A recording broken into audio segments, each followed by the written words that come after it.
Hello everyone, today I would like to show you all how to use the lo-fi chat theme on Facebook Messenger. Let's have a look. First, open Facebook Messenger app. Make sure your Facebook Messenger app up to date.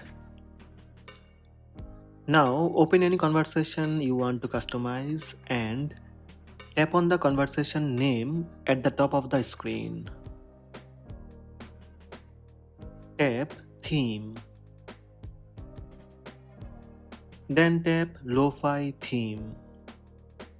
When someone actives the Lo-Fi theme on chat, the chat's background will be replaced with an image of city skyline and a relaxing cat. Tap Select. The default blue theme is no longer available. If you change your theme, you would not be able to choose it again. Tap Change. That's it. Go back to conversation and you will see Lo-Fi theme. So these are the steps to active Lo-Fi theme on Facebook Messenger.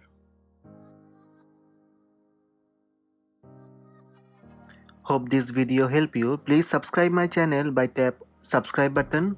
Also tap the bell icon to receive notifications about all new videos.